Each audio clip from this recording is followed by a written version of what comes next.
time, extra lit, extra lit, extra lit. It's the man with the plan. I ain't Clark Kent, but some of the ladies do call me Superman. It's your boy, Big Cali. I'm feeling good, feeling great as usual.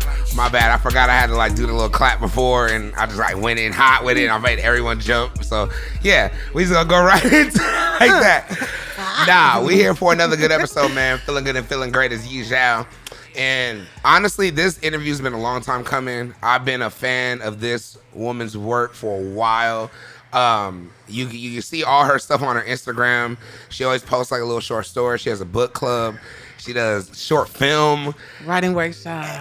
Writer, composer, songwriter. Yeah, right. We're gonna drop that in there. No, you know. I mean, a little bit. No, I love it. No, drop it. It's a little, I mean, you did it. Nobody knows, but it's good. Well, we're going to know today, man. It's Sondria Writes. Sondria. I say Sondria Writes because that's what everyone calls you on Instagram. No, Sondria does. You should say that. Sondria I like that. does. Yeah, Sondria do. I love it, man. Feeling good, feeling great. How you doing, sweetheart? I'm excellent. Thank you for having me, y'all. Nah, thank you for coming on the show, honestly, man. It's been a long time coming, and first question I've been asking everyone, I'm just curious, how have you been basically adapting to this pandemic ever since this happened? Has anything slowed up for you? Does it affect the writing world? No, you know what it is? Now I'm thinking about it. Does it kind of enhance y'all? Yes, because we're supposed to be in the cave. You know what I'm saying? And I'm good in the cave. Like, I prefer the cave. I love going in. I'm intense. I like getting crazy writing all day, but I'm also like a social butterfly. So if shit is going on outside, I'll be outside instead of where I'm supposed to be. Right. So actually, I've been thriving. Like, I've been finishing math shit. Then I'm in school. Then I'm doing, like, I'm just knocking shit. I have a 4.0. Okay. Wait. So and a book coming out. Wait a minute. You're and in I'm raising school a kid right on now? the side. I'm saying, but yeah, I know, full time with the motherfucking scholarship. But yeah. So wait a minute. What are you in school for right now? I'm curious. Yeah, for business administration and creative writing, because I want to own a publishing company. And let's go. You trying to be the yeah. plug. Trying to be the plug. Because that goes to what I was kind of getting into, like, when going from transferring your writing to actually making it profitable. Yeah. That's actually not as tricky as it seems, because everything needs writers. You just got to know your power, you know what I'm saying? You know, I had one of my homegirls on here. She came in, her name is Judnick. Yeah, she I saw that. yeah, yes. She literally was on here, and she was telling me about, because she writes for shows. And she was the first writer I got, like, actually was talking to at dinner. And we were just chopping it up. And she was like, yeah, I write for different shows. I was like, that's something I always kind of wanted to do, because I talk a lot. Yeah. Everyone always says, like, the stories I come with, and you're, not just you talk a lot, you're interesting. Like, you pay attention. Right. You know what I'm saying? I appreciate that. And that's what really, and I was like, wait a minute. So you're telling me it's people that will pay me to literally tell them my stories. Telling me. So you're telling me, exactly, straight salesman pitch. So you're telling me that I can sit here and just tell you shit that's on my mind doing and somehow make money. But the thing with you is you write actually print, so it stays forever. It's even deeper than digital. Like, print is what I love, but I write everything. Like, I can write, like, I got this thing, like, everything is paper, and Sondria writes. You know what I'm saying? Like, I will write right here and get some bread. Like, you know what I'm saying? Like, right. Because everything requires writing. So, like you said, I've written songs. I write for blogs. Like, that's the first money I got. It wasn't from, these don't make barely any money. Like, this shit I love. You know what I'm saying? It makes money. It's getting better. But this, what I get paid for? Blogs, expository writing, journalism stuff. Like ghostwriting for people's doing bios and shit like that. Like, there's the bios I do for the homies, but then there's the bios I do for companies. You know what I'm saying? I can, like, hook up homies because the bread's coming from, you know what I'm saying? So it's like out Cassius's bio. Shout out Cassius's I'm gonna swag it. No, it came out amazing. And you came in the clutch too. I was like, hey, real nigga shit. I was like, hey, Sondria, I love your words, and I know you love Cassius's music. Absolutely. You know Cassius we're building buzz here. Down, Yeah, you knew what it was on, and I was like, look, I know you can capture what he is. Easy. As soon as I heard it, I was like, oh. You know that cat gift? I'd be like, that's comedy. That's so tight, man. But so where did it? I want to start from the beginning. Where did this all start? Were you just a little girl writing stories in your room? Okay. Like, how did this break it down for me? All right, Pete. My mom taught me how to read and write by the time I was 3. I could read and write. And I remember. Wait, what kind of lessons and learnings? You're learning how to pee, potty train, walk, and read and write all within the same. I'm like potty training with the newspaper. Right? You know, the stocks are down. No, I'm scared. Pampers are up. But I'm just like, God. Wait, okay, so my mom taught me how to read and write. So I remember, like, we're sitting down with a piece of paper and I'm just like putting letters together like, Mommy, is this a word? She's like, no. Mommy, is this a word? No. You know, like she has this story she always tells. You know how mamas do. And then it's just like, I wrote the word fire and I was like, that was the first word I wrote, you know? That's like her favorite story to tell. That's but like, crazy. you know, I'm You like a mad geek. Like I tested into private school early at 4 years old. I could do everything on the test except skip, which is just a metaphor because I don't know how to play, because I don't play. But, you know, I'm just like a geek. And then somehow I ended up being cool. I think because I think writing is so cool, but in private school is where I fell in love with language. Around what grade would you say? And like, was it a teacher? Was it like an assignment? What was it like that? It was the way they put the curriculum together. Like so much of my curriculum was writing. So I went to a Baptist school. So I went to a private school also. Okay, so Crazy. we had to learn, you know, the Bible verses. So that's already reading and writing, you know what I'm saying, and applying immediately by memorization. Then we had spelling as a subject. Language was a different subject. Phonics was a different subject. So they're already setting you up, giving you things compartmentalized so that it's very simple, but then you see it mashed together when you when you diagram a sentence. Right. And I'm just I loved it. Like I love writing. I love physically writing. I love hearing words being well used in any context. Like I like a well-written piece of anything. So were you like the person in school and they were like, okay, you got to write a 5-page assignment, and everybody was like, man, shit. And I'm all like, yesterday, you're like, all right, that's who easy. got $1? That's me, yeah. Who got $1 though? So you were making dough off of writing people's papers back in school? Yeah, junior high, that started. But now, since recently, like I'm in college now, I definitely have written some final papers. I'm about to say, speaking of supplemental income. Yeah, it started back then in school. You were already like, all right, I can make money from this. Ghostwriting at school. Like, I've written things for teachers, you know what I'm saying, or edited things for teachers. By the time I was in 11th grade, it was like I was editing, you know, the newspaper. I was editing the newsletter that comes from the administration. Like that's not even a student-led newsletter, but I'm editing that because it was just the skill set that I had, you know what I'm saying? Damn. And because I just love it so much. Like, I'm just so obsessive. Like, I love how language works. Like, I like how you can choose to be political about it and hide yourself from someone, or you can be communicative and get closer and link with language. Like, that is a choice, and it's an option, you know? Right. I don't know. I'm into that shit. No, I understand, because that's how I feel kind of about music. Yeah. That's my thing. When I was a kid, I listened to, like... I remember hearing like one of the first records I remember hearing was like Tony Braxton, the first album. Yeah, come on, hit me. Which one? I'm on 7 Whole Days. Which one? No, like 7. There we go. Yeah, I know that Shortcut, album. that Breathe album. Again, when I heard Another Sad Love Song, I remember my mom used to play it over, and I remember my mom and her friends used to be good. Is it good? All right, good. Sorry, my bad. Thank you. But no, production. Okay. Had to make sure the sound good. That's why we got people here. Shout out Productive Culture. Woo! But no, like I was saying, I was listening to literally the signature album, the first album by Tony Braxton, and listening to Babyface's lyrics that went with it. As a kid, it resonated with me. I knew he was writing, it was a sadder love song that even I can even understand. Like, I didn't know nothing about love. I was 7 years old, 8, 6 years old. It's deeper than the party. Yeah, but I was like, wait a minute. It's something different about her songs than this song. It's just written. And then that's where I started following Babyface's writing. Just not even like his production, just the way he wrote songs for people. It was always simple that a kid can understand it. But yet he was talking about adult situations. And just in that is an art form in itself. Absolutely. And even when you're talking about, I just love language because you could do this, you could be political, you could be this. It gives you such a freedom in it. And I know language, especially for like our ancestors and our peoples, that was like some of the first, when we did learn how to write and we were able to actually express ourselves through writing. Right. That's where you heard the real shit. Right. Even, to add on, we was writing from jump if we consider hieroglyphs. So let's not say when we started writing. You know what? Thank you for correcting me on that. We started writing, if you know anything. That's that school, what they teach us. I know. But my mama taught me how to read and write. That's deep. School didn't even teach you how to read and write. Not at all. Do you remember the process of reading? I'm like captivated by that. I was in love with it. Like, did she like give you flashcards? I know the first book I read. You know what was the first book you read? Little Red Hen. And it's crazy because to this day, this is like literally how I conduct my business. It's based on the Little Red Hen. Do you know the story of the Little Red Hen? No, I don't. Break it down though. Okay. You got time. Very easily. Okay, so the Little Red Hen, she gets these seeds and she's like, I want to plant these seeds and get some bread, you know what I'm saying? And she got these homies around the table. She's like, who's gonna help me do this work? And the cat's like, oh, I can't do it. I gotta do some shit. And the dog is like, oh, I would, but I'm tired. And like the pig is like, oh, I can't do it. I gotta go, right? So they're out. She's like, it's cool. My little chicks will help me do it. So her and her chicks plant the seeds. They go, the seeds grow, they harvest the wheat.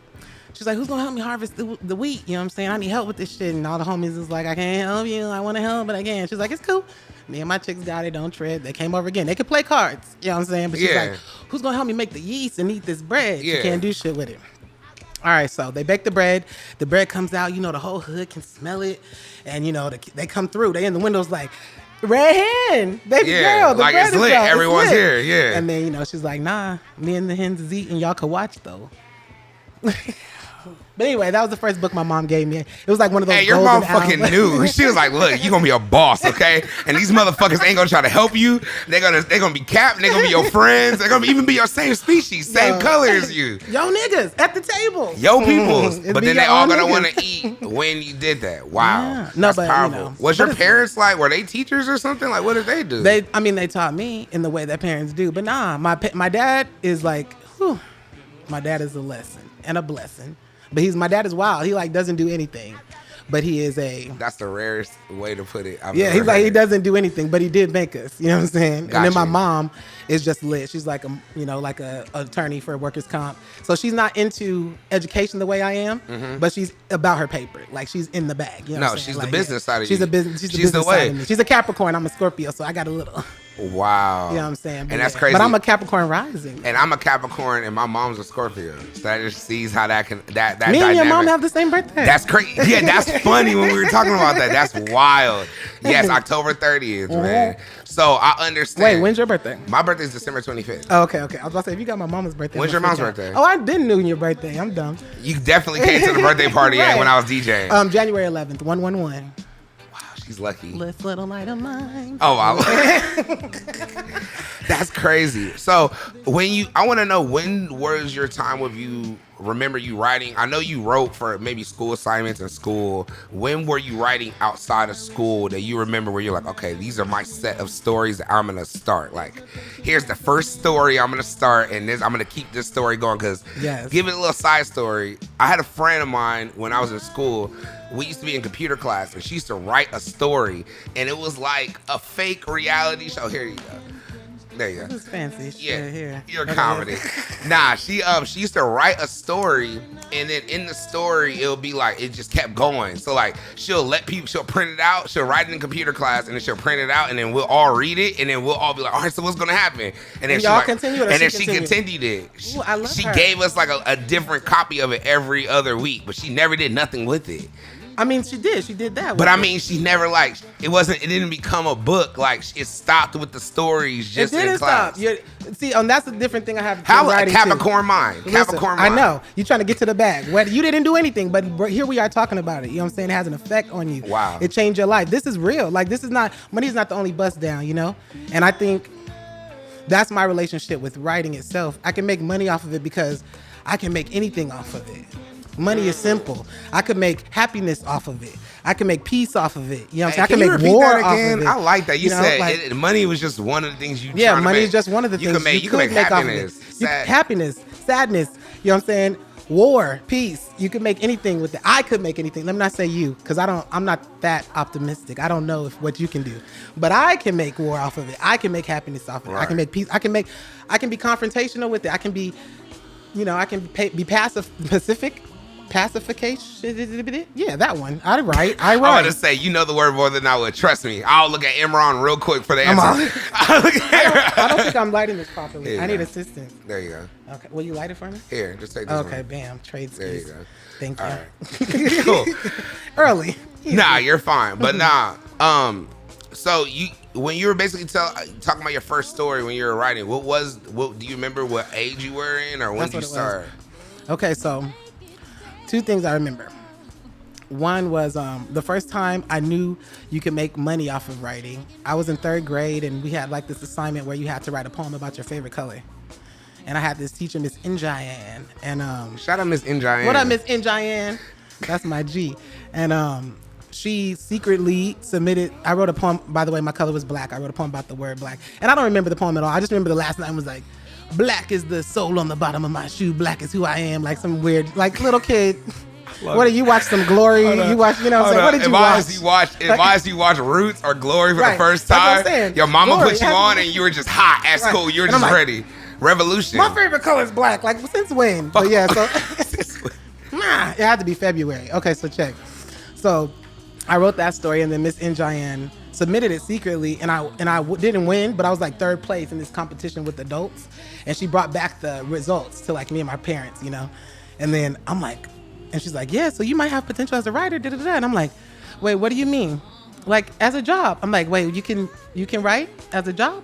Like the same thing you were talking about earlier. Like, yeah. I'm like, oh, because I was like, I don't know, I'll be president or a doctor or some shit, you know, like just winging it. Big shit. But then when I heard that, I was like, because I was already doing that shit when I was 3. This is 3rd grade, so I'm like, what, 7, 6 or some shit? You've been doing this I've like been 4 or doing 5 this shit, years, you know what I'm saying? Yeah. And so I'm like, wait, so nobody told me this was a job. My parents are not artists at all. So it's like, they wouldn't have even figured this as a job, that you could just choose, you know? But it's lit because my mom is like, you taught me that life is whatever I choose, instead of me trying to work hard to excel at the choices that I've been offered, you know what I'm saying? Right, and that just gives you more shit, so that gives you more options. As a kid, I can only imagine, like, because my parents was more so like, you go to school, you're gonna be a doctor, you're gonna be a lawyer. My mom's a nurse, my dad was a chef. Yeah. Very good, steady job, like, and then I'm like, oh, I wanna be a DJ.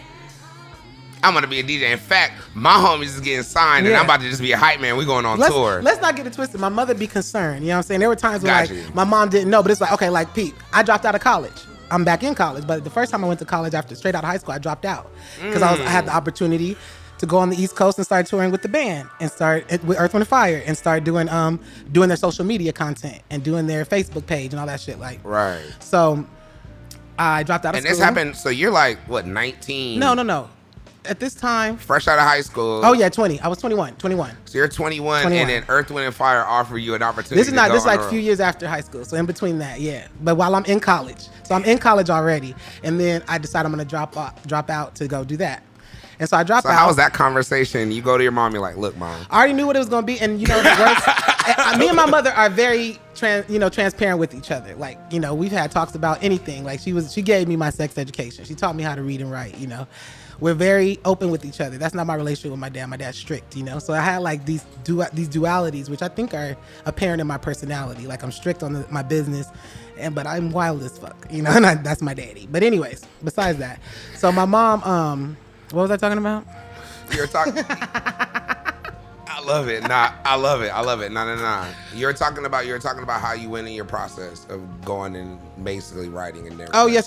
Okay, so... Wait, what was I saying? I was saying something about my mom. You're saying your mom wasn't so open to you dropping out of college. Yes, I was talking about college. Okay, yeah. Yes. Okay, so how I dropped out of college.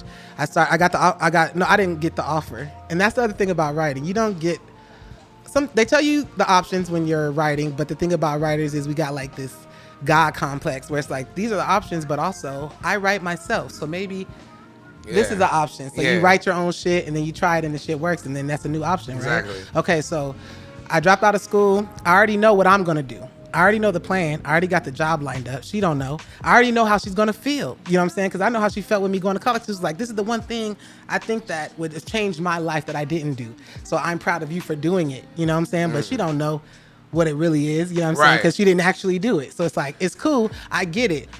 But the worst thing I could feel is my mom crying. Like, I hate it so much. But I prepared myself for this, you know? For her to be disappointed in that moment, which is a threshold that a lot of people can't pass. You know what I'm saying? I deal with that still to this day. Like, and I'm like, she gonna know though. You know what I'm saying? Like, it's okay. She's gonna feel like this for a moment, but the next moment on how she doesn't feel like that depends on how quickly I show her that this is the right decision. You know what I'm saying? So it's like I dropped out of school, then boom, I'm with the band. It's not making no serious bread yet. It's like a trial period I came up with, like, hey, y'all got 150,000 followers on Facebook, Earth, Wind & Fire, and Kim Kardashian got 1 million? What do you mean? So I'm like, just let me play with it for a minute, getting paid a little trinkets, then boom, they put me on retainer. Because like now, I got them up to 2 million before I stopped working with the band after 5 years. But immediately it was like easy 1.5 500,000. Well, which just because is it's mostly- Earth, Wind, and that's what Fire, and I'm you're actually saying. posting content, and they don't actually use it. And they don't care. They're older Yeah. dudes. You know what I'm saying? Like they're getting They're down. Earth, Like Wind, and Fire. they're still doing shows. Yeah. You know what I'm saying? Every summer at this time. It's not like they're having problems selling tickets. It's Earth, Wind, and Selling Fire. out. It's just they Yeah. don't get on the internet and do shit. So I'm like, I'm on the internet all day. What do you mean? Like I'm like,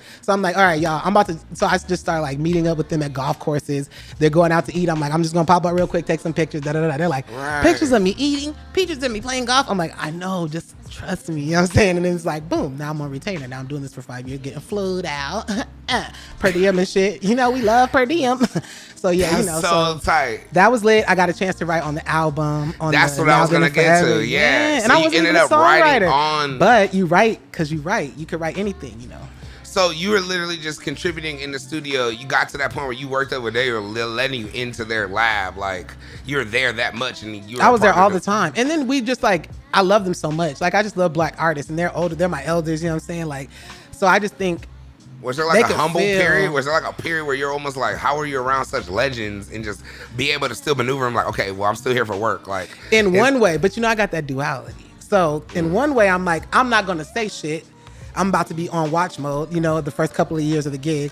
Like, but there's also the other side of me that's like, oh, I know. Like that one side is like, how did I get here? And the other side is like, oh, I know why we're here, bitch. And the other one's like, what are we gonna do? Oh, I know what we're gonna do. You know what I'm saying? It's like this, but nah, man, like it just like real recognize real. It's like I brought out a different side of them, like the more guerrilla side that they had to start with. You know what I'm saying? That they haven't been reminded of in a long time. And I was like they were making a new album when I came on the scene. They had ideas to do that. I'm like, so just make that shit. Like y'all got bread. I got niggas. I know niggas everywhere, broke niggas making albums all the time. They be in the studio. They doing this. They in the back. Like, what are you doing? Like, so I'm just like, y'all. Now, question: you're coming from the Inland Empire at this whole time, right? No, actually, Or I were didn't you move to the actually- I didn't move to the IE until I was in 8th grade.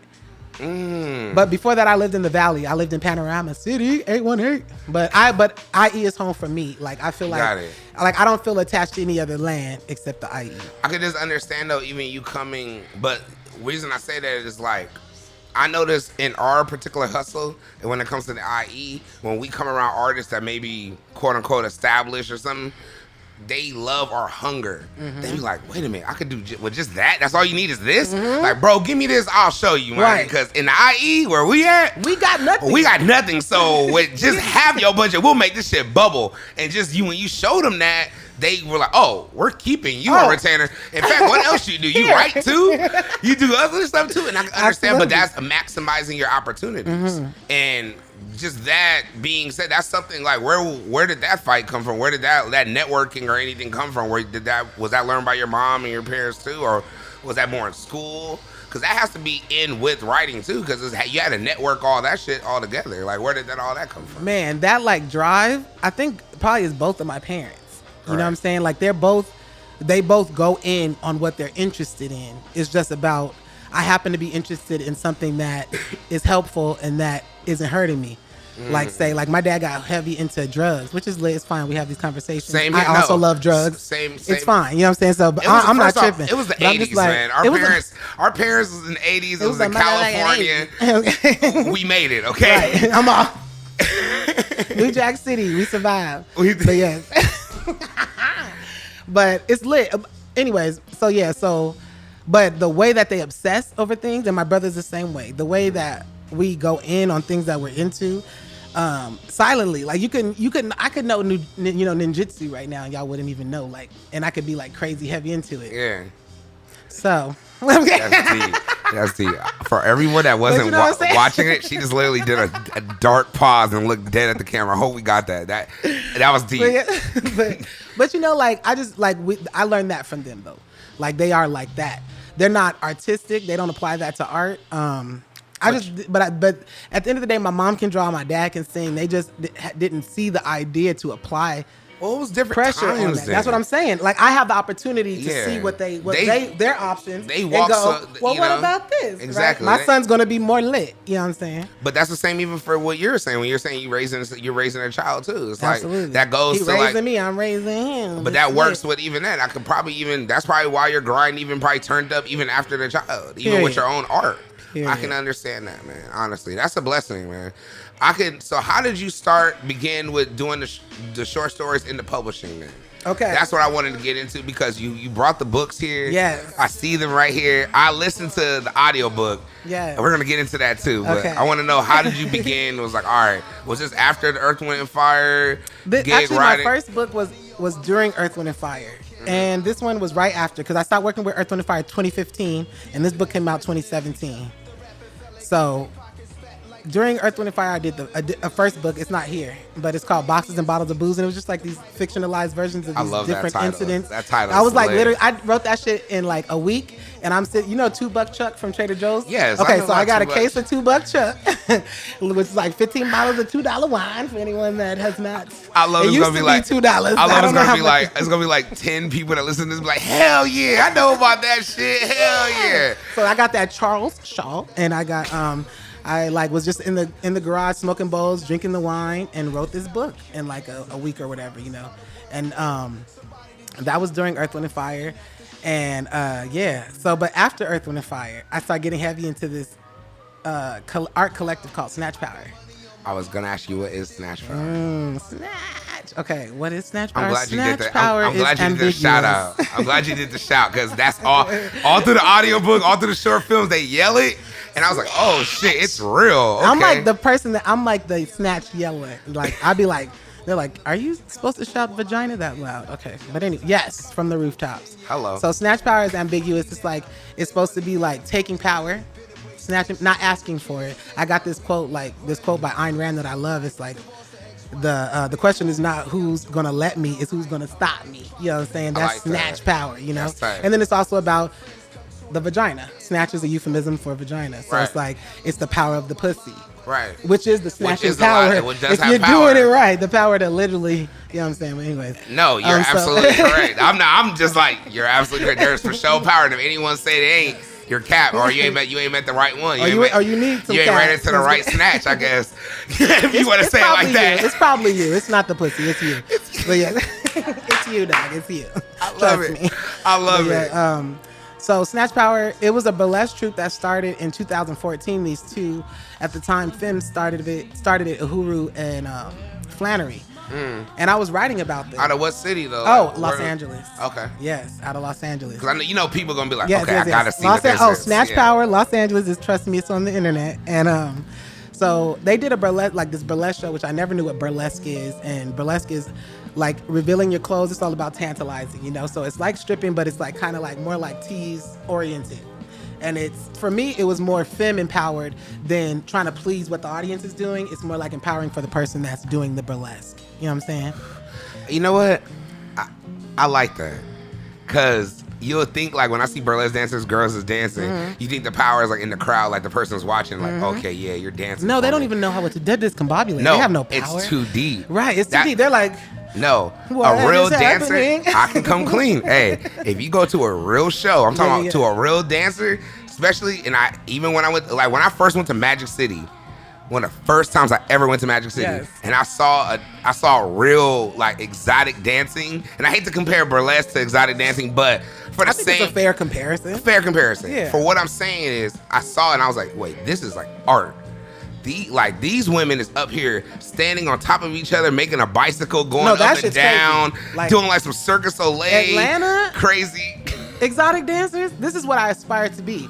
And it's not like if this writing shit don't work out. It's like if I write well enough, I'll be able to get up that pole as well. Like, But these your are- words are as descriptive as almost the performance I'm seeing. Is what I'm saying. I like you. I'm fond of you.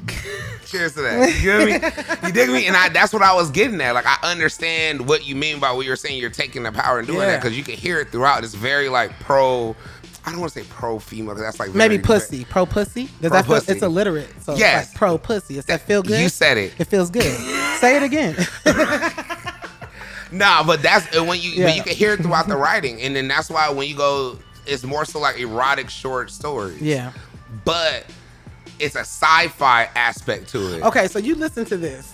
Yes. Okay, so Pete, because remember I was Like, talking how to did you, it- I was telling yeah. you about how intense I am, Okay, so this is the first time I wrote about sex. I've never tried to write about sex before. Whoa, So so I this think just the is like feeling, came right. out of there. So no, not Wow. came. It was like I have to make sure I'm thorough with how I feel about sex. You know what I'm saying? Because like I have the physical experience of it, but then I think I got like a different, like we all probably do, a different experience on the deeper level of sex. You know what I'm saying? And I'm lucky enough to have the language to express how I'm experiencing things, you know? But I think you spoke about it, at least from when I listened to it. And how do I pronounce this again? I don't want to mispronounce it. The Carverians. The Carverians. It's based on George Washington Carver. So Carverians, yeah. I know I'm crazy. You fucked me up right there. Okay. Well, because when I heard it, I literally, you good. When I was listening to it, I literally was tripping out because it was so. It literally showed me a bunch of different aspects of women empowerment.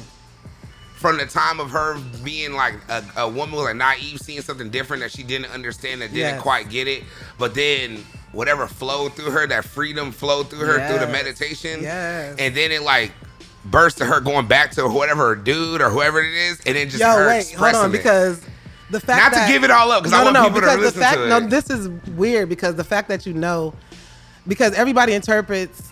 This is so trippy. I hate this and love this about you. But anyways, okay, so more on that later. But so the Carverians is written like, okay, there's these 7 women warriors that are experiencing like this flashback that happened in their ancestry, right? Right. So it's like but you described them as the same person, but spoiler alert, they're gonna be the same person in the next one, you know? Like they're all the 7 warriors are this one person having these different experiences at different times over and over again trying to get shit right? And did it start always writing such like maybe out there kind of outlandish stories, or maybe not even such literal characters? My first one was not like that. That happened because of Snatch Power.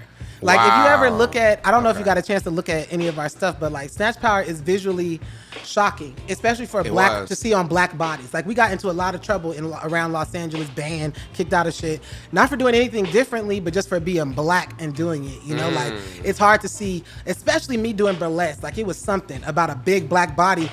But they said it's ugly, but I love it. You know what I'm saying? Like it was very shocking. You know what I'm saying? And I love giving it to you, and you love seeing it. Let that be your reality. You know what I'm saying? Regardless of whoever tells you whatever, you know? And that was the point. We can have that right now. We don't need nobody to agree with us on that shit. That can be our decision. Snatch that power, you know? Because it's the power of the snatch. That's too, that's empowering. A lot of women don't have those platforms or maybe those things to say that, and there are writers like that. I didn't. Like that was my So how'd you even find them? Like so Lamert Park, God bless it. I love you, Lamert Park, forever. But Lamert Park, I met in Los Angeles, so it's like a hub of, whoever doesn't know, Lamert Park Village is a hub of black culture. So there's a bunch of like black museums over there, black art, black yoga, like anything black that is healthy for you, unhealthy for you is there. It's just this tiny little hub, you know?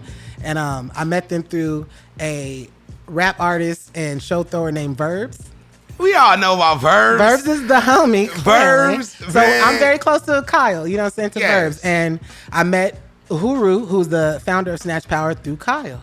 Wow. And all the original members of Snatch Power, we all met through Bananas, through Kyle. Like Kyle is a fucking, he's a conduit. Hey, you know we can say it right now on this podcast, like literally. Verbs. What's Kyle, up, champ? Hey, if you don't know, he is like the LA mayor. Like he literally touches every part. I've seen him since I began DJing, since I was just a hype man, since I was just trying to get in. He used to be the one to get me into like little speakeasy like the little speakeasy parties in the warehouse, like at 3 a.m. Start at 3. And it'd be like some 80s disco rock playing. It was always... My first reading was at Bananas. Like he was like, "Oh, you just put out the short story, Dries. You just put out the short story." You know, I'm just like Kyle with the. But yeah, he's like, "All right, read it in the beginning of Bananas." I'm like, "A short story? This is a hip hop place," but it was lit. Like people were like, that was like, was that one of your first time? You said that was one of first your first time reading live. Like I just put out the book, but I didn't even consider reading live. And like reading live is one of my strengths. Book was this? It was called The Boxes and Bottles of Booze. The booze one, the first one. Got you. Yeah. And you read that in Bananas. Yeah, I read it at Bananas. That was my first time doing a reading. Yeah. I just because if people don't know what Bananas was, this is like a hip hop underground hub. Like people, honestly, if you in LA, it's probably I can almost say this. It's a good chance you performed at Bananas. Absolutely. If you didn't perform at Bananas, to LA, you was probably trying to perform at Bananas. Or Project Blow first. Yeah, first. That's the OG. What was it, Cass? Project Blow. Project Blow. The first 20 years, because that's Kyle's OGs. You know what I'm saying? Like he was 16 years old at Project Blow. You know what I'm saying? Watching Kale and No Can Do and fucking. Yes. Anyways, the OGs and Bananas is in the same place, which is owned by Ben Caldwell. He's an OG, like right? OG. And yeah, it's just beautiful, man. Lamert Park. It's just full So of from there, okay. Because here's my little theory I have. Because I remember, because I'm cool with Speak. Speak's my brother. That's my brother. Of course, yeah. Speak introduced me to, between Speak and Feo, I met all those Lamert Park. I called it the Lamert Park clique of people. Like everyone I used to see. But then it's crazy. Like I start seeing like, yo, that one dude who used to be a Lamert playing drums is really like on now, and he has a whole band, and like, oh, that other girl who used to come and look like a chola but sing like all these like R&B groovy like songs, now she's on. Like I remember seeing like Cali there, and like seeing everybody Anderson .Paak there, and Kendrick, everyone started and like they know what's up. Like real niggas know. That's like crazy. This is where you know what I'm saying? Is you if not, like you got to stop by. Like this is hallowed ground for the culture. You know what I'm saying? Like this is our whatever the scene is in New York, because I don't know, because I'm from here. But you know what I'm saying? But this is our this is our like y'all were they were here in the 90s and the early 80s. You know what I'm saying? Like we had hip hop too, and this is like our underground shit. You know what I'm saying? And then from there, that's how you met Snatch. You got with Snatch Power. That's how we got that was a whole moment, man. That was before I was because they perform music though, right? Music, band. Like we made movies. Like there's punk bands. So Fupu, Fuck You Pay Us, which is a band that just toured the UK and all kinds of shit. Just all about all black. Yeah, I thought they weren't even from America ever. They're from here. They're from South Central. They weren't in America, and America didn't have no bread for them, so they had to go where they had to go to get to the bag. Hendrix story. Period. So, because sometimes, they got to hear it from mommy first. That's the mother country. I feel it. Like, America's a little baby, so sometimes you got to go to the UK, and they be like, oh, you're dope. And then America's like, yes, you're dope. You know what I'm saying? Like, it's regurgitated. That's all it is. No, it makes sense. It makes sense, man. Wow. I'm bigger in London and New York than I am here with my own niggas. My niggas don't read nothing. You know what? But that's okay. That's why I'm even thinking about. But that's why when I'm making my moves and I'm making now in life, I'm reaching out to a lot of my peoples in the UK, and I'm looking at even this podcast or even the music streams and everything like that. Our showing in like UK or like South America is crazier, bigger than even in America. It's just literally, I mean, North America. I mean, like United States. Yeah. So with that being said, it's like I know, like. It's bigger than just us. Like, it's just reach out here, and then that's where I know you might have to leave home. Yeah, that's it. Because you know what? Or expand your idea of home. Because if they have space for you, that is your home. I like that. Yeah. That makes sense, man. I wanted to ask you, too, because we can keep going for a while on everything. Oh, shit. Look at me. I'm dropping shit. Sorry. But anyway, I know you have an audiobook coming. I wanted you to talk about the audiobook. Okay, so the audiobook is for the Carverians, for the latest book. And I was so opposed to doing things besides releasing books on paper, so I never wanted to do an audiobook. You want to just keep it classic, like always. Like no, like everybody, like people used to ask me when it first came out, like, is it gonna be digital? Can I? I'm like, nope. Like paper. You don't fuck with paper, then I don't fuck with you. Goodbye. Like we don't need your money here, then. Like that's comedy. Like not to sound elitist, but I just was, that's at what that I was time. Doing. Yeah, and now so this is like. I had this idea to just not just do an audiobook, like not just be on here, the Carverians and the mellow tunes of smooth jazz and Sondria, right? You know what I'm saying? But like really get crazy with the sound effects. And my homie Clee, who I grew up with, like I known him, he was one of my first friends when I moved to the IE, like 7th grade, 8th. He's in 7th grade, I'm in 8th grade, we're friends. And like I've been trying to find something to like spark his talent, like his talents. These kind of talents, these sonic talents that he has, because he's a man of many talents and many hats.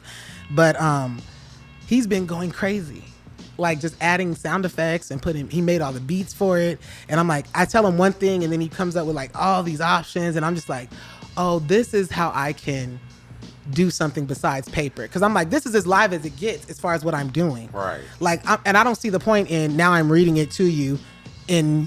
You know what I'm saying? Like, that's flat. You can read it yourself and it'll be liver because you're inserting your own ideas with your own spin on shit, And then the audiobook, but it like allowed me to write, like everything is paper, like, oh, I can write extra. I can write on top with audio, with sounds. Damn. This is expanded. Like, this shit is fun. Like, I can't wait to like, I want to see how people feel about it, because I'm like, I never cared about how people feel. Because usually when I write, I'm like, nobody likes this shit anyway. they'll love it when I'm dead. You know, like that's like I'm Damn. Edgar Allan Poe. Like nobody gets it today. The future will love it. You know, like. But with the audiobook, I'm like, nah. I feel the immediacy of it.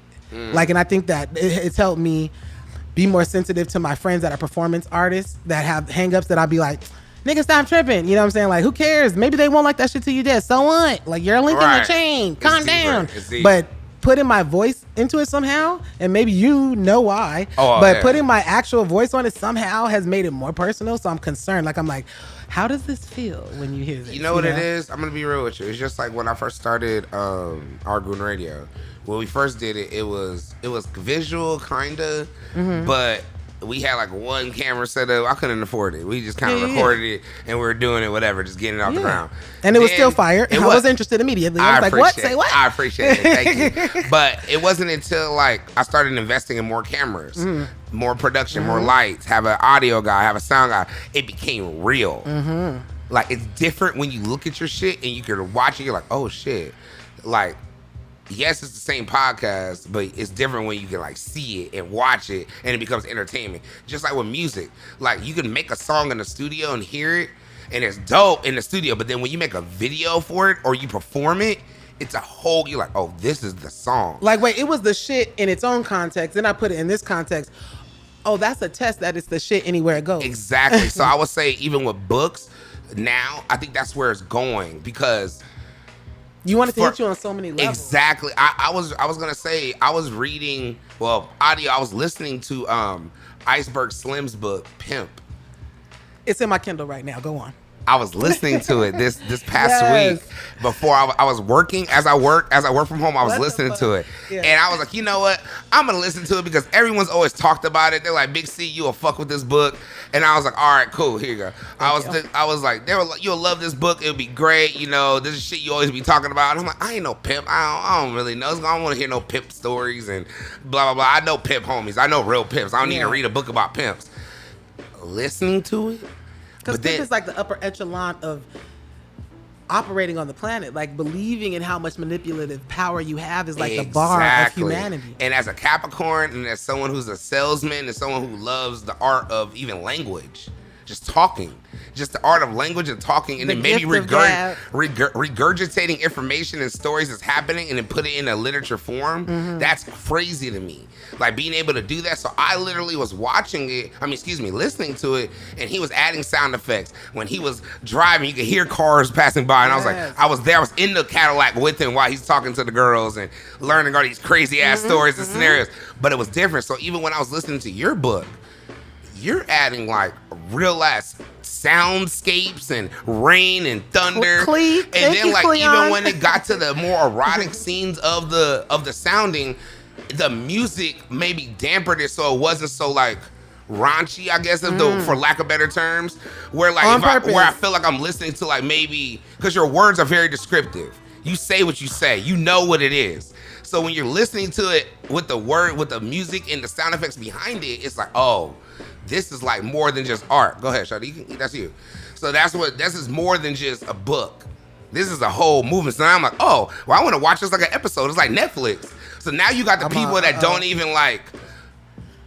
Now it's like you birthed people who may not read this book. They may not sit here and just go in and read in the park with a blanket and like wine and some cheese and some grapes. Like, they're not just going to do that. They might be in the whip smoking a blunt, but they'll be listening to it because it's like a movie. Yeah. And that's what I was like, okay, that's where audiobooks is going. That's where the future's going. So with kind of that being said, I was listening to Amanda Seales. She was talking on her IG Live. She was talking to a teacher. And the teacher was like basically kind of like talking about self-quarantining right now during this time and like teaching students and like trying to get them engaged in listening in books and reading and all that kind of shit. You good. This is Big Cali where you can smoke, you can laugh. It is what it is. This is gas. It's that thing that killed John Wayne. Trust me. But for what I was saying is, she was saying that a lot of people, a lot of parents, and a lot of teachers don't reward reading. Basically, they make it seem like it's a punishment. They're like, oh, well, go in the room and read. No TV, you gotta read. Or like if you get a good grade or you get a report card that's tight, they don't buy you a book. Right. They'll buy you like a dope video game or buy you another avenue of something that doesn't candy, lead to reading. shit, right. And I was just like, damn, I never thought about how simple that is. And I was gonna just ask you, how do you feel about that, even as a parent, and not just as a parent, as a writer? Yeah. It's like, how do you feel about that dynamic of like where reading is going right now, even during this time in quarantine? The thing is, reading was not, people didn't like to read when I was coming up. You know what I'm saying? Like, so I don't care. So my son, Captain Wolverine, he has to read. Like, you know what I'm saying? Yeah. Like, he doesn't like it. He doesn't like to write. Like he's 4. He's not reading and writing like I was at that age, which tripped me out at first. I'm like, he's not my clone. I think that would be like if I had a son or a daughter and they were like, Dad, I don't really care about music like right now. I'd be like, what do you mean you don't? But how I feel about writing, how I go in on writing, he likes puzzles. He likes Legos. You know what I'm saying? He's crazy with puzzles. Like, forever. Like, you can give him a 100-piece puzzle. He's like, blah, blah, blah. Give me a juice. You know what I'm saying? Like, that's his shit. And I hate that shit. But I'm like, but he handles it the way that I handle my writing. So that created a connectivity. I'm like, I know how to talk to you now. I see you. Like, it's not my thing, but it's applicable anywhere. The dedication you take to your craft, I'm sure you realize, is applicable anywhere. You know what I'm saying? You can do that anywhere.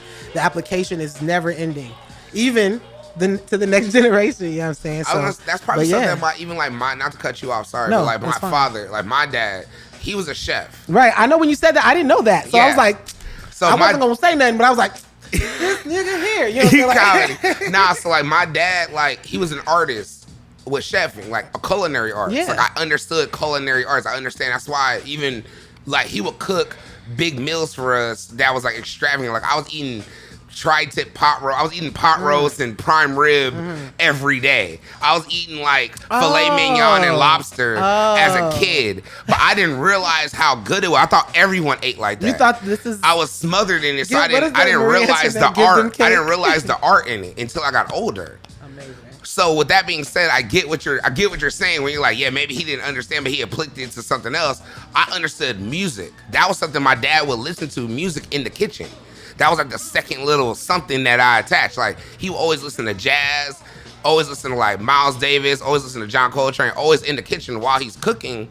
So I was like, well, what causes him to do his art? That's more so what I was intrigued. God. But it took me years and years of figuring that out. It's like I was more intrigued on what caused him to do the art than actually not his art, and maybe that's probably not what he could understand.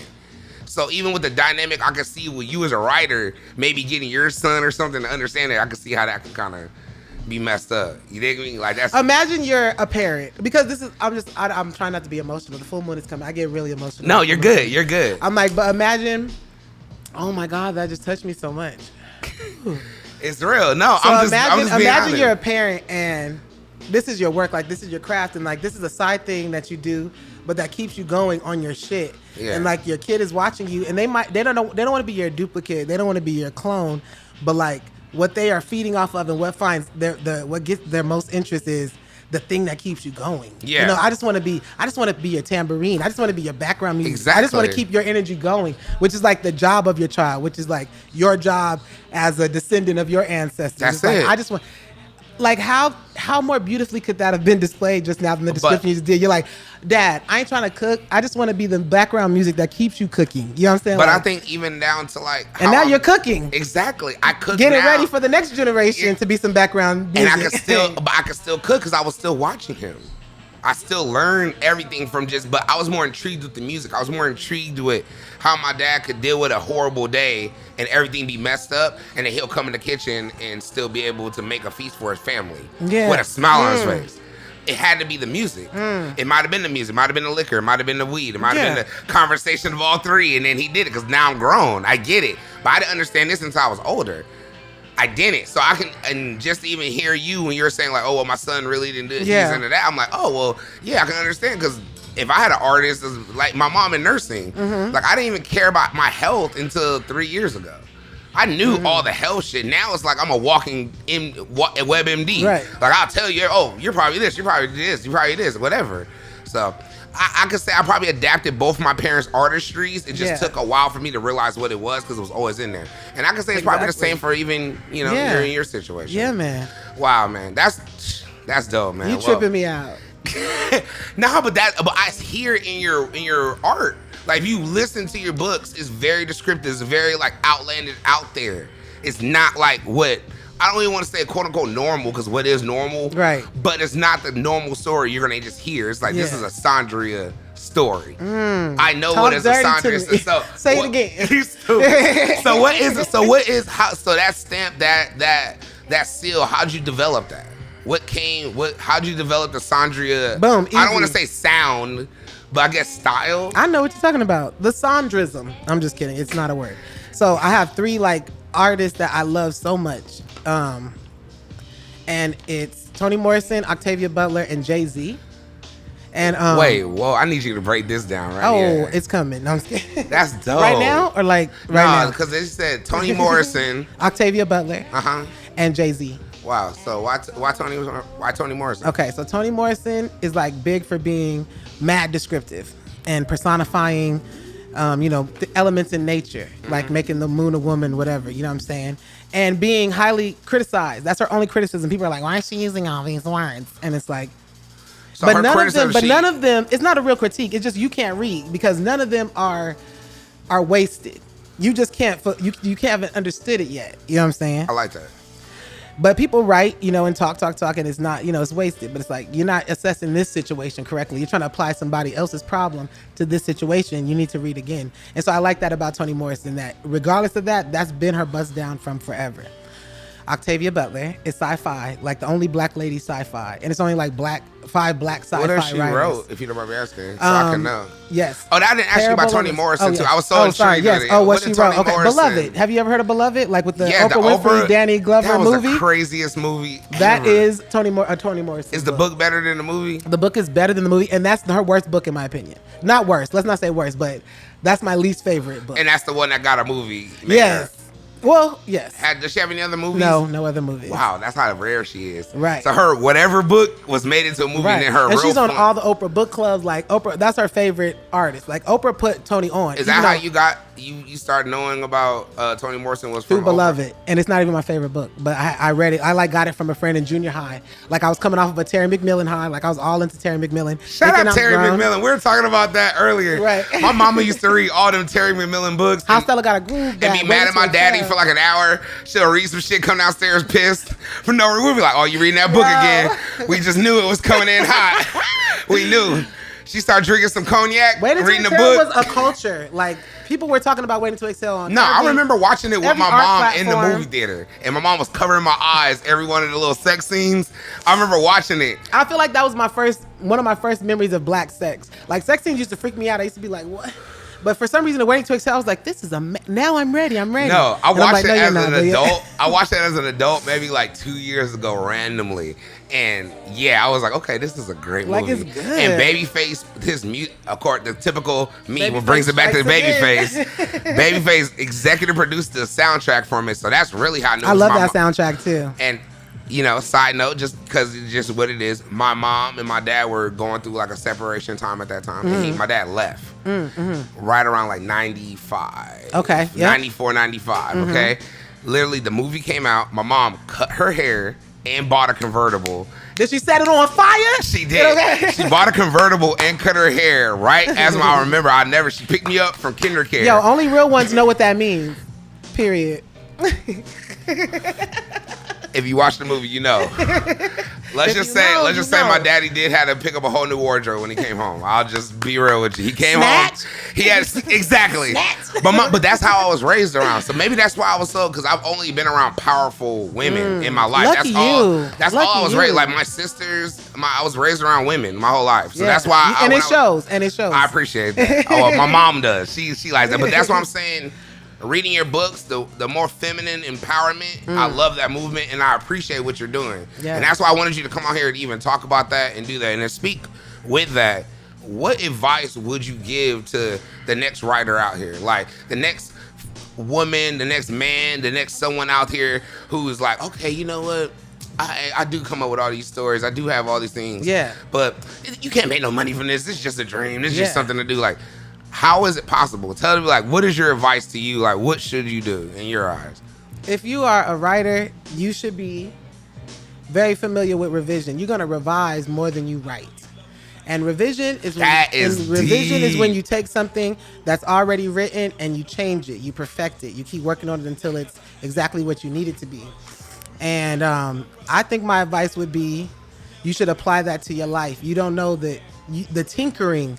If you still got something else to tinker with, you see some shit. Oh, I could maybe if I flip it like this. You know what I'm saying? Like it's not working right now, but I could do it like this. Like that tinkering, that is where your strength is. Like there's no limitation to that, especially if you're a creative, which we are humans. We create shit, but it's about if you accept that about yourself or not. You know what I'm saying? Like, but tinker, revise. Life is not what anybody tells you, first of all, and it's probably not going to be what you told yourself the first time. Like even you're going to be lying to yourself and be misconstrued and have to learn some shit and double back, try That's again. Deep shit. Like, you know what I'm saying? Revise. Do not be afraid to try again, and don't be afraid to try again in front of people. Like I feel like I am an open book about like my life and my style, and I don't lose any disrespect just to reinforce anybody who's curious. Like I'm respected, and I'm able to be open up about doing hallucinogens and being a first time mother and being a single mother. And then on top of that, oh, she's ill with her craft. Like what the fuck? But it's hard. I'm crying, but the shit's still ill, and I'm still coming. You know what I'm saying? Like I like that. You know what I'm saying? Like I do that. I'm that transparent because I want that I want that amount of freedom from my friends. Like I feel comfortable in my skin. Like I feel comfortable on this planet. Like regardless of what's going on, it feels like instead of it's happening to me, like these things are happening around me, I feel like it's happening within me. You know what I'm saying? Like I feel like it's changeable. Like if I can see it, I can affect it, and that's because of the relationship I have with my pen and as a writer and a person that revises. You're gonna write the first draft once, you're gonna revise that bitch. Tony revised 7 times, and then she was like, "Bitch, that's it." So I also do that. Sounds like it reminds me kind of like one of the guys we were just coming in here were day one. Mm-hmm. He was playing, oh my god, he was playing those Dr. Dre tracks. I want to see what that interview was doing because I was like, what did I could just feel the wave of fucking. I'm like, what's happening? And it brings me back to what they're saying. Like he was like, bro, you don't know what goes into these beats. You don't know how many times this nigga Dr. Dre probably went in on one beat over and over and over and over and over. Revision. And looked weird for it. Like niggas was like, bro, it's perfect. Like, no, it's not. I know it's not. I'm gonna change this. I'm gonna change this because it's studied 20 years from now. It's studied that's the longevity. Mm-hmm. While I'm getting that, that's what gets you around past, your time being here, past your son, past his kids. Right. And it's like you don't have to try it, that part of it. That's like a thing I learned about femininity. Like I honestly had to learn about my femininity through what I did with Snatch Power, through doing burlesque. Like I was always like, power forward, go, do these things in a masculine way, like work hard, you know what I'm saying? And when it became, this is just who I am and I'm allowing it, you know what I'm saying? Like this is just this is all of me, you know what I'm saying? Like I don't have to try this hard. I have to accept who I am. You know what I'm saying? The gig becomes way different, That's deep. It becomes cute. I just like that you said that's how I developed my femininity through meeting even that group through that. You don't even understand. This is later in your life. So there is no time limit for that. At all. I was after 30 meeting Snatch Power. Wow. Right. That's deep, man. Well, Sondria, I appreciate you definitely coming on the show. You shared a lot of gems, and you did. And I want you to tell. Before we get out of here, I always do like a rapid fire questions. I always like to ask, a couple things. And I was gonna say, I know as a DJ, I need certain things before I mix. Like before I get in there, I need my trees. Yeah. I might need some women around. Right. I like having feminine energy around me while I mix. I'm just that kind of person. I might need some incense. I might need some palos, some sage. I might need that. And what do you need when you write? What are some of your, because how they have like the GQ things, like things I can't live without. Yeah. What are, as a writer, what is like some of your things like, okay, I'm about to go write. Like what's your go-to things you like my favorite way to write? Yeah. First of all, I don't need anything except a pen and a paper. I can write in the club. I've done it. You know what I'm saying? Like I've challenged myself to do that shit. In a perfect world. But in a perfect world, if you could set up the perfect writing scenario. Very simple. I just need good like sunlight, like natural light, a pen and a paper, silence. I don't like any noise when I'm writing. It's my preference, or the ocean. I like hearing the ocean sound, like writing on the beach. No. But I don't like anything talking, especially. I can write to Chopin though, like some classic shit. Maybe Mozart, but Mozart be getting crazy. I can't fuck with Mozart too hard. But Chopin, like little, keys. I've you know what I'm tried saying? to Keeping do it some light. homework to Mozart. It got He deep. be walling It out. got Like he's like deep. strings like Mozart. I started focusing on the beat Real- more than working. I was Amadeus. like, damn, this is some intricate Amadeus. shit. Relax. But Chopin though, try that Chopin. Cause that fucking Real keys are lighter than horns lighter than strings. You know what I'm saying? It's like something like more. But anyway, but silence. I like silence or the sound of water. And that's it. Pen and paper and wine. I fucking love wine. What's your wine? My favorite wine is Pinot Noir, but I also love Cabernet. I hate Merlot. I was gonna say I'm a Cabernet person. People like Cabernet, and it's easier to find excellent Cabernets than anything. But I've been getting on blends lately. Really? Like California blends. That upsets me slightly. I'm gonna be real, and the only reason I like some blends is because I drink in excess. Okay. Like sometimes a little too much. So the blends, just the mix That's the of only the way to berries, drink. the mix of the berries gives me different vibes. Yeah. It's not such a like Cabernets is such a just Cabernet drunk. Like I might just wave out, relax, chill, and I'm like hella chill. But if I drink hella blends, I can almost like DJ a whole party off of just blends. Yeah, Cab is like gonna put you like, Yeah, trust me, I'm a wine. I'm a wine connoisseur. wine. I with that. Trust me, I like pairing things. You know what I'm saying? You know how I am. Like I like food. I like pairing things. It's like writing. You know what I'm saying? It's like, oh, this is just syntax. Like what looks, not just looks. What works, not just works. What feels best with next to this thing. You know what I'm saying? Like everything is fucking paper. Top new black authors besides yourself that we should know about. Okay. That we should know. Black authors? Black authors or people of color. Excited. All right, so. Or people of color. We ain't got to just say black. I'm just, because right now, of course, where everything's going on. Oh, no. We want to. It's black power, brown pride, black. Like, we out here. We melanated and we out here. Like, it's nada. So what? It's whoever's down, honestly. But anyway. Okay, so let's see. All right, so. Top black. Okay, Sarah Gail Armstrong, ridiculous poetess, and black writer. Let's see. Who's next? Go. No, I'm just kidding. Shout out hip hop let's see. Who else is my favorite though? Sarah Gail Armstrong is so good. Okay. Take your time. Yes. Oh, brown-legged woman, but these are that's a playwright, so they're different type of writers. Kumi, I just said authors, okay, writers. Yes. Brown-legged woman, about. Miss Leela Jackson, amazing playwright. Kumi, who's also a DJ, DJ Bebe. You know who DJ Bebe is? No, I don't. Yes. Okay, she's Bay exploitation on the internet, but amazing writer, amazing filmmaker also. Let's see. I want to find a black man writer that I'm into. Like just somebody, or even authors, and you could just, you gave me the black, now you can give me some of the authors that you just fuck with. Okay, let me give you my favorite because I'm like so pro-black. I got a favorite white German writer, and I think this should be expressed on record. Let's talk about it. Justine Garter, who is like a philosopher and writes about, like fictionalizes philosophy. So like sneaks in philosophy into fiction, So he writes this book, Sophie's World, and it's about like, who cares what it's about? But he writes these books within books within books. Well, no, what's it about? Okay, all right. So Sophie's World. I'm like, what's it about? I'm like, hold on. We can discuss this later. But yeah, Sophie's World is about like this dad that's overseas all the time. Like he's a military dad. So his daughter is at home alone a lot, but he's a single dad too. So his daughter's at home a lot and she's with maids and shit like that all the time. And she starts getting lonely as she gets older. So like she's cool when she's little, but then she gets lonely as she gets older. So he starts sending her these letters like disguised from a fictional character and sending her philosophical clues, and then like she starts going on these adventures and just following these letters. Right. And so it's just these, like, he's the guy in the story, then he's writing a story to her in the story. So he does that. And I got this book when I was in 12th grade from my teacher, Miss. I was gonna ask you, like, how did you get Padilla, this? Man, yo, I had the luckiest high school teachers. Like any teachers growing up, any school I went to, like they just knew, like they were like, I'm about to see. Like I brought something out of my teachers like that made them like be like geeky little kids. Like they'd be like, Sondria probably give it to Mikey, he'll like it. Like the Kicks commercial. Nah, low key. I had the same type of teachers when I was in middle school. I had a teacher named Mr. Gardner. He was my algebra teacher. Now, no, low key, I'm gonna tell you some real shit. This motherfucker taught me about life, not fuck math. Right. He taught me about life. Because he was the first teacher that ever was like cool as fuck with me. Like he'll be like, yeah, we'll go to his class, like we'll come to his room like after school or like during lunch.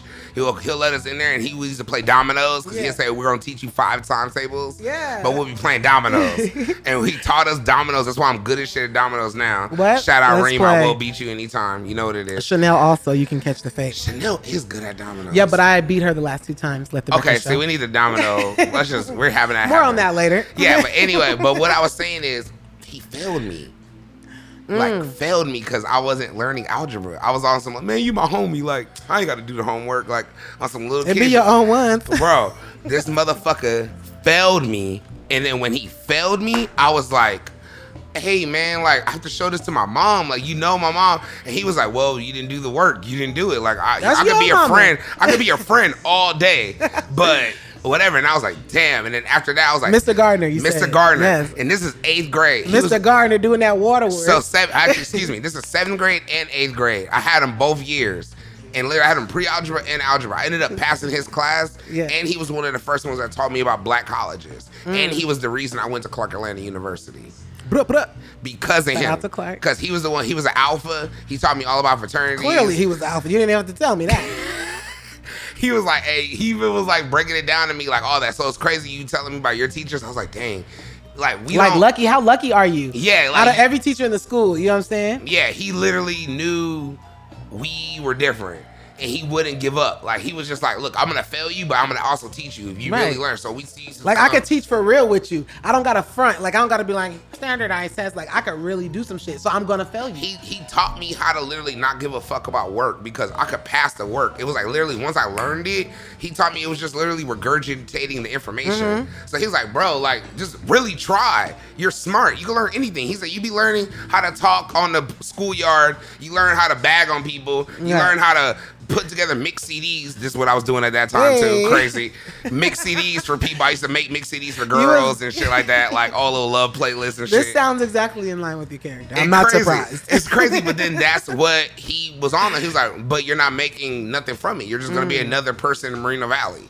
That's how he used to talk to me. He said, you just want to be another person in Moreno Valley? That's how you talk to people too, but let's not get on that right now. Yeah, but Okay? it's crazy. Yeah, that's But good. it was That's embedded. good. It was embedded in my brain in that time from a teacher and me really learning in combative with my parenting, so I can understand even from where you come from. And then it made me see the importance of teaching because also, you know, I teach. You know what You I'm saying? do. I do guerrilla teaching. Like, I teach literature, and that started in Leimert Park at the same place where Bananas is held. Chaos Network is the name of it. Ben Caldwell let me host my first literature.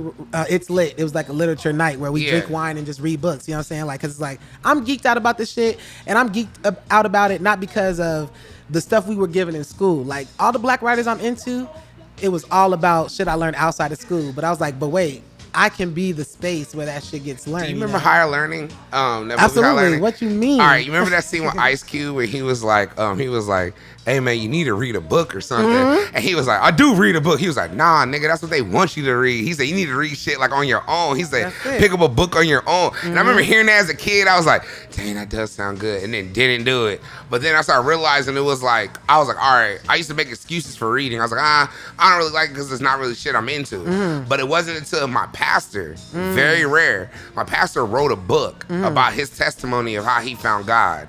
And it was called Truth About the Big Lie. I read it when I was like in fourth or fifth grade, and it was all the story about how he went from like a real estate agent, Navy person, then started smoking crack, getting on crack, became an addict, then literally gave his life to God and became a pastor, and then ultimately started becoming a minister, and then literally the whole book, and it was the most intriguing book. I read it like within a day. It was one of the first books. Then I read Lawrence Taylor's autobiography. LT. So I had something about, I just like hearing about destruction and rise and falls. I was just noticing, I like reading about that because just my own life. Like if I want something, I want to learn like playbooks about people. I like hearing what they did. And then most recently when I was reading Quincy Jones' documentary, autobiography, and then Jay Prince's book. I read Really? his book. Jay Prince just wrote a book. It was like the science of, oh my God, I'm not gonna misquote it. Just look it up. Jay Prince is I got it. I had too much respect for Jay Prince. But his book, and it was just literally giving me the manual on everything. And then that's when I was like, you know what? And it birthed to that, to like, all right, I'm gonna do audiobooks now. And then that's where audiobooks came in, and boom, which goes to, so I'm knowing how important reading is. Yeah. And I'm not to say corny, but in real life, like, oh, reading's fundamental. Everybody read, but you don't realize it's like. Think about what a fundamental is. It means you can take it. Oh shit. You're good. It means you can take it from the book. You know what I'm saying? You're good.